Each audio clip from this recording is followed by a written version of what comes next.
Hello, you guys! So I'm going to teach you how to cover your brows. The first thing we're going to start off is with Elmer's glue. It's a glue stick. It's purple, but it dries clear. This is my favorite because it is water-based and it's really easy to use and doesn't bother the skin or pull out any hair. So as you see, I'm going opposite direction of hair growth.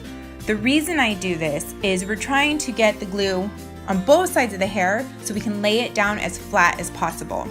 So once you get it on the opposite side of hair growth, you want to go ahead and lay those brows flat and apply the glue with the direction of hair growth. I'm now going in and just using a lash comb to really smooth all the hairs down. We're just going to do this in step number 1. So the first step is get that glue on opposite, lay it down flat, get it nice and smooth, let it dry and move on to your next brow.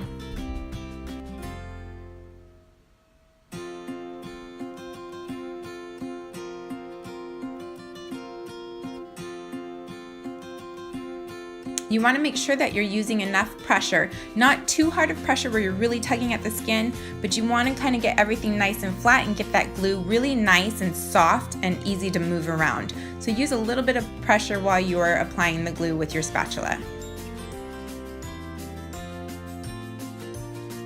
Now you see me smoothing out the glue that's on the skin. You don't want any clumps at all. You want to try to keep this as seamless as possible. So laying that hair nice and flat with the glue and then going in and making sure that the glue on the skin is very, very thin and very, very flat. That way you don't have any clumps when you apply the makeup. Now we're going to go ahead and powder the dry brows. And the powder you're going to do between each step. We are doing 3 steps total. So in this second one, you're going to go with the hair growth. Apply the glue along the brows with the direction of the hair growth. You're going to do this for steps 2 and steps 3.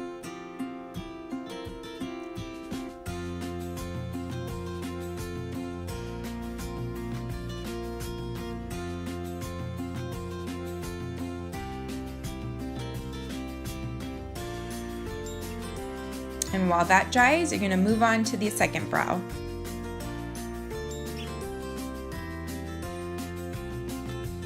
Now you want to try to avoid getting the glue all around like big areas of the skin. You really want to focus it on the brow itself and a little bit outside on the skin.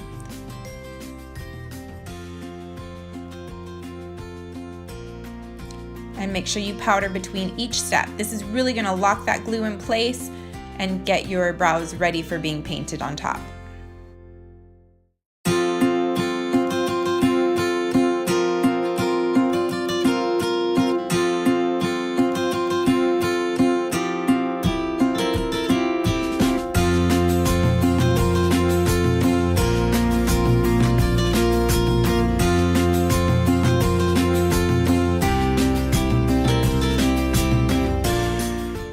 Someone who has thicker and darker brows than what I do, you're going to want to go in and use more, maybe one more coat, but 3 coats should be perfect for everybody when it comes to covering your brows.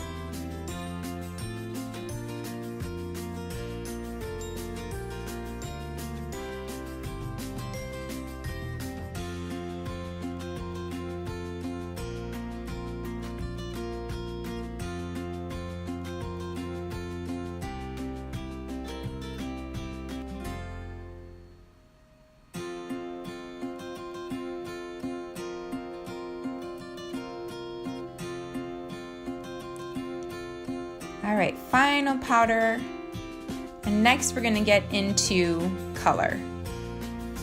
So going in with a lighter foundation, I'm gonna drown out the darkness of my brows. So I'm taking a brush and I'm gonna stipple it. So pressing the color in, and then I'm gonna just slightly buff it out. You don't wanna use a lot of pressure when you're buffing because you don't wanna remove any of the glue that's holding your brows down. So really press that color in and then just slightly buff it out.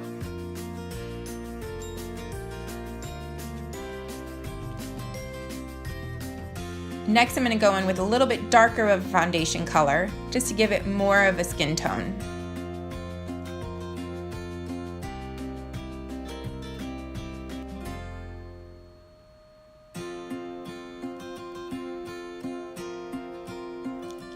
Remember to use more of a pressing motion than to use a blending motion, just so we can keep that color on your brows.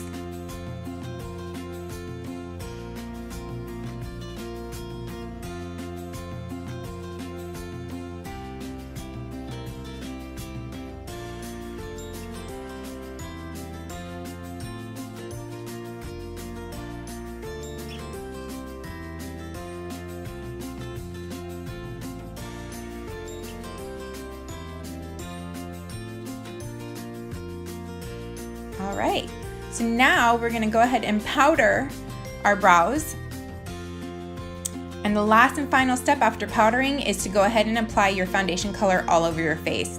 Now remember to use a stippling method when you get around the brows, so you're not picking up the color, you're leaving it nice and dark, and you're free to do whatever you want and create new brows for yourself.